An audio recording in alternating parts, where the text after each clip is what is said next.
This episode of the Young Turks is brought to you by WestHost, offering premium web hosting since 1998. Go to westhost.com/TYT for 25% off. WestHost! WestHost, WestHost! Massive news in Libya, Yemen, and Iran. Let's start with Libya. Different forces in different countries that are pro-Gaddafi, in different cities that are pro-Gaddafi have tried to retake towns that opposition forces have captured.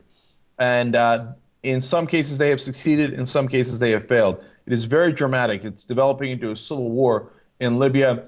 And Gaddafi's regime has retaken at least 2 towns and is on the verge of taking a third. They are threatening. It has gone back and forth. The towns that have repelled attacks are Zawiya and Misrata, and a mountain town of Zintan to the south of the capital. Those 3, they have suffered attacks from Gaddafi forces, and they have repelled them.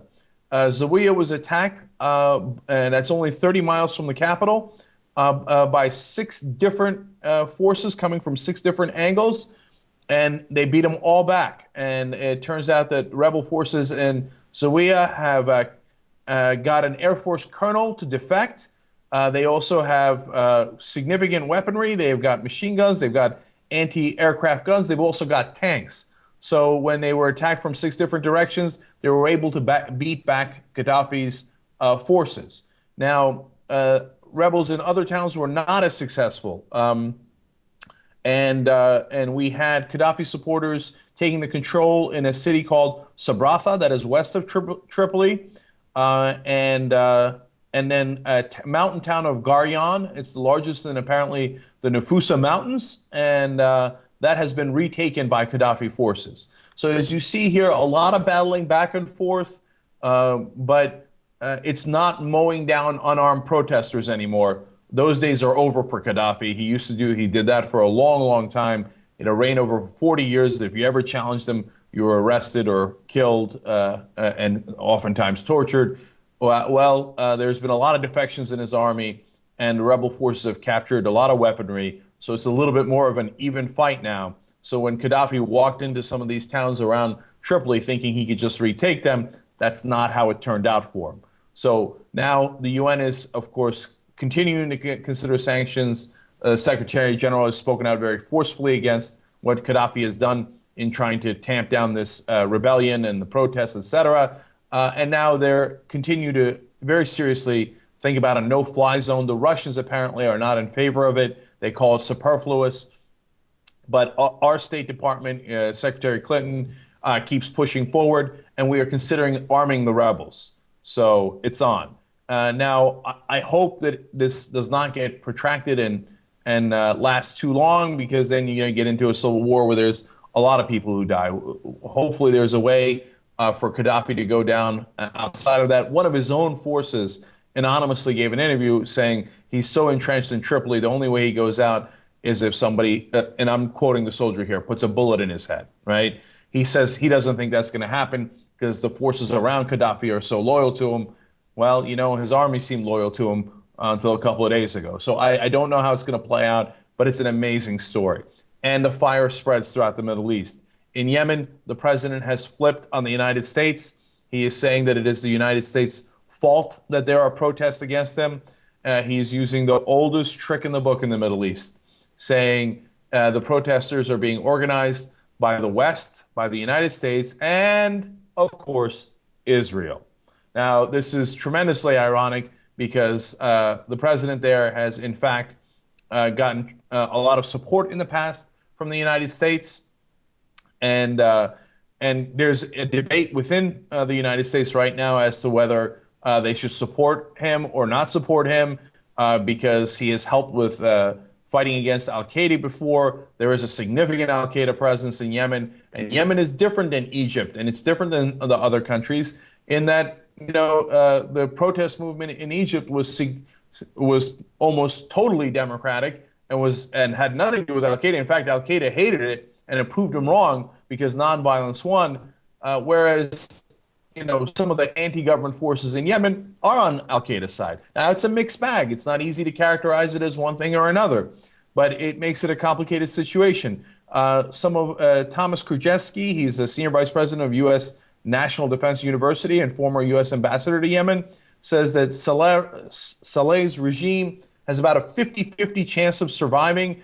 And now there are tremendous protests with thousands of people in Sana'a, the capital, and they have amassed in some of the squares. And of course, the president is very concerned about that. He's sending out his own forces. So he said he'll step down by 2013. The protesters saying not good enough. So the fire continues in Yemen. Now we go to Iran, where the fire continues to spread. Pro-democracy protesters in Iran have gone out into several squares there as well, including Engelab Square. And apparently they have been attacked with tear gas. And there are reports of gunshots also heard in Vanik Square. And apparently there was chants of Iranians will die, but will not accept humiliation. Those chants were directed at the Iranian government that is trying to suppress the protests. And apparently in Engelab Square, not only have there been great crowds and clashes, but some security vans have been burned. And so that fire in Iran is quite literal, and it is against the autocratic dictatorial government of Iran. Look, these are amazing times. These dictatorships in the Middle East have lasted for so long. Saleh for over 30 years, Mubarak for about 30 years, Gaddafi for 42 years.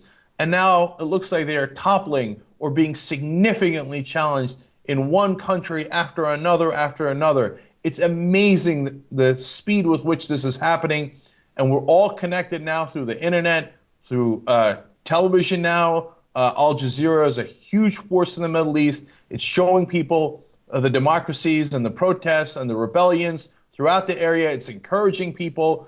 And the great irony of our right wing here in the United States saying that Al Jazeera was in league with Al Qaeda. It has done tremendous damage to the dictators in the Middle East. It has done tremendous damage to the idea of doing all this through violence, which is what Al Qaeda supports.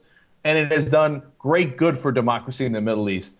Al Jazeera at this point might be the best friend of democracy in the Middle East. Whether they intended or didn't intend it. That's the beauty of media, and that's the beauty of sharing. It's not about the intention of the internet. The internet doesn't have an intention. It's not about the intention of Al Jazeera or Facebook or Google. All it does is it lets you share. It shows you the pictures. It shows you the video, and then people react accordingly. And it has done wonders in the Middle East. Now let's see where these revolutions end up in these different countries. And by the way, yes, Oman is also significantly worried. Obviously, it's also happening in Bahrain. And now Saudi Arabia is significantly worried. Gave out $37 billion to middle class and the poor, the royalty just did. But still, there are beginnings of protests in Saudi Arabia. So where this train stops, no one knows. But if you care about news, you have to, I don't know if enjoy is the right word, but soak in these historic moments in world history. And at West Host offers web hosting for 19 cents a day. Can't get cheaper. That's right. ridiculous. You could do web host transfers. Like you got a website, transfer. For free. You have 24/7 support. 60-day money-back guarantee. Well, then you literally can't lose. 25% off if you go to westhost.com/TYT. You know what I think about that? I think West Host. West Host.